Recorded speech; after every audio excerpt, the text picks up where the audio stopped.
The Adversity Advantage: How Black Women Are Transforming Setbacks into Startup Success. Good morning, everyone. Thank you for being here today. I want to begin by acknowledging the extraordinary mind behind the insights I'm about to share. Alicia Brown is not just a visionary researcher and advocate.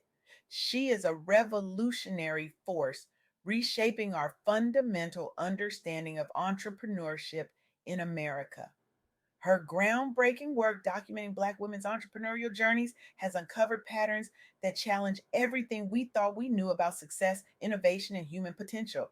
In a world obsessed with privilege as a prerequisite for achievement, Alicia has illuminated a powerful counter narrative that's transforming how we understand resilience, creativity, and the very nature of opportunity itself. What I'm about to share with you today isn't just surprising, it's profoundly disruptive. It completely upends conventional wisdom about who succeeds in business, when, and why. We've all heard the standard narrative about economic downturns, haven't we? When times get tough, opportunities shrink. When discrimination persists, marginalized groups suffer most. When systems are biased, those facing the most barriers fall furthest behind. That's the story we've been told. It's logical, it's intuitive. And according to Alicia Brown's research, it's fundamentally incomplete because something remarkable is happening in America right now that defies these assumptions. Despite facing some of the most significant barriers in the workforce, including disproportionate job losses and systematic rollbacks of diversity initiatives, Black women aren't just surviving in today's economy. They're leading an entrepreneurial renaissance that's reshaping our entire economic landscape. This isn't just an interesting anomaly, it represents a profound challenge to how we understand the relationship between obstacles and opportunity, between setbacks and success, between adversity and advantage. Let me share some numbers that stopped me in my tracks during my conversation with Alicia. Between 2019 and 2024, there was an unprecedented rise in business formation by women in the United States. By early 2025, nearly half, 49% of all new businesses were founded by women. That's a record high, with young Black female entrepreneurs at the forefront of this transformation. Think about that for a moment. In a period marked by pandemic disruption, economic uncertainty, and persistent inequality, we're witnessing the most significant shift in entrepreneurial demographics in modern history. Now, conventional wisdom would suggest this couldn't happen. The standard narrative would predict that those facing the greatest barriers would be least likely to take entrepreneurial risks during uncertain times. But that's not what's happening. And understanding why matters deeply, not just for how we support Black women entrepreneurs, but for how we think about human potential, economic opportunity, and the very nature of innovation itself. Let me take you deeper into what Alicia's research reveals. In April 2025 alone, while national employment rose overall, Black women lost over 100,000 jobs, the steepest drop among any demographic group. Mass layoffs disproportionately affected federal positions where many Black professionals worked. Anti DEI rollbacks further limited advancement opportunities within traditional employment settings. The conventional response to such setbacks would be retreat, caution, playing it safe. But instead, business registration data showed concurrent spikes in enterprises registered by young professional Black women during this same period.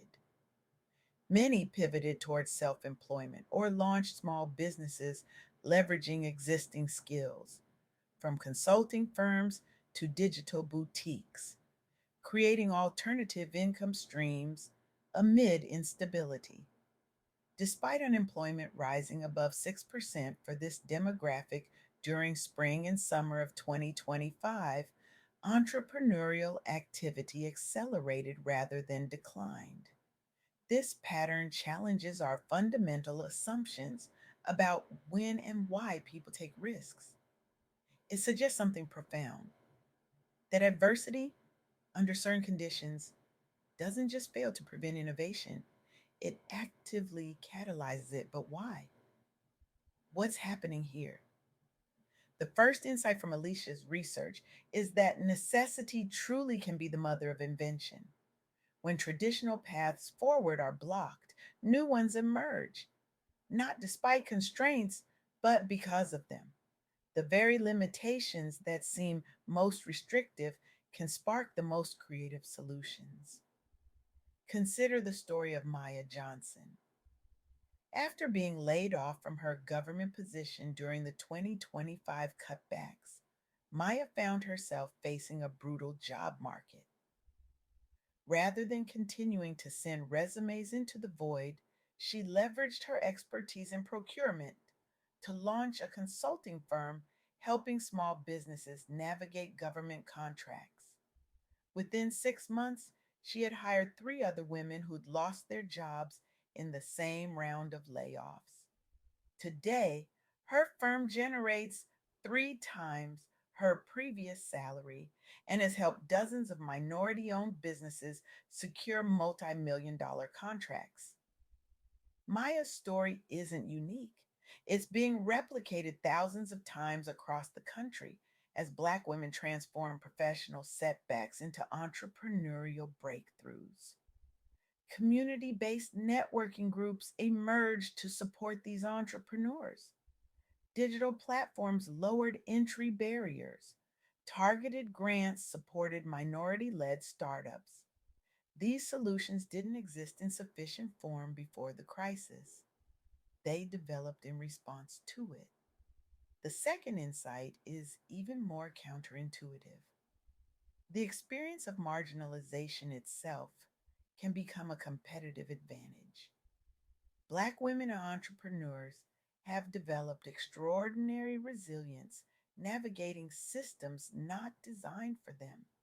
They've mastered the art of doing more with less, of finding opportunity where others see only obstacles.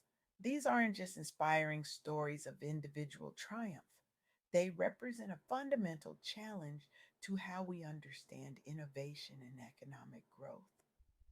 Let me share another striking finding from Alicia's research. In recent years, tech startups have seen a dramatic narrowing of the gender gap, with just a 1% difference between men's and women's participation rates by late 2023. Tech has long been male dominated due to entrenched stereotypes and unequal funding opportunities. Yet persistent advocacy from grassroots organizations pushed investors to reconsider biases against funding diverse teams. Take Jasmine Williams, who launched her fintech platform after being passed over for promotion at a major bank despite consistently outperforming her peers. When she couldn't advance within the system, she built her own. Today, her company is revolutionizing how underbanked communities access financial services with over $30 million dollars in venture funding and a valuation approaching $200 million. Dollars. The result of these collective efforts, record numbers of venture backed companies led by female founders entered growth stages over two consecutive years. Women, including many from underrepresented backgrounds, now launch tech companies at historic rates. This momentum encourages more young girls, especially those seeing themselves reflected at leadership tables, to pursue STEM fields. The virtuous cycle accelerates. What's happening here isn't just a demographic shift, it's a fundamental reimagining of what drives innovation and who gets to participate in it. For decades, we've operated under a particular model of entrepreneurship. one that centers certain experiences, privileges, certain pathways, and rewards certain types of risk taking. We've assumed that the best conditions for innovation are those with the fewest barriers, the most resources, the clearest paths forward. But what if that model is incomplete? What if some of our most transformative innovations come not from abundance, but from constraint? Not from ease, but from challenge? Not despite adversity, but through it? This isn't to romanticize struggle or suggest that systemic barriers are somehow beneficial. They're not. The playing field should be level. Resources should be accessible to all. Discrimination in any form diminishes us collectively. But Alicia's research suggests something profound about human ingenuity, that our capacity to innovate isn't just about the advantages we enjoy, but about how we respond to the disadvantages we face. This insight has implications far beyond entrepreneurship. It challenges us to reconsider how we think about potential, opportunity, and success in every domain. When we look at communities facing significant challenges, do we see only problems to be solved? Or do we also recognize the innovative solutions already emerging from within those communities? When we design support systems for entrepreneurs, are we focused only on removing barriers? Or are we also recognizing and amplifying the unique strengths that develop through navigating those barriers? When we invest in diverse founders, are we doing so despite their different perspectives and experiences? Or because those different perspectives and experiences are precisely what drive innovation? The answers to these questions matter deeply, not just for how we support Black women entrepreneurs, but for how we think about human potential and economic opportunity more broadly. Let me be clear.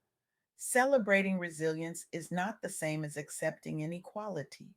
Recognizing the innovative potential that emerges from adversity doesn't mean we should stop working to eliminate that adversity, but it does mean we need to fundamentally rethink who we see as innovators, what conditions spark innovation, and how we support the full spectrum of entrepreneurial potential in our society.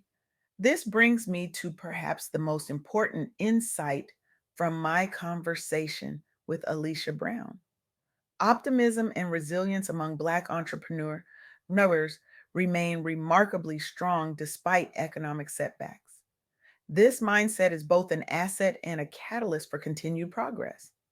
The question isn't whether Black women can succeed as entrepreneurs despite the barriers they face.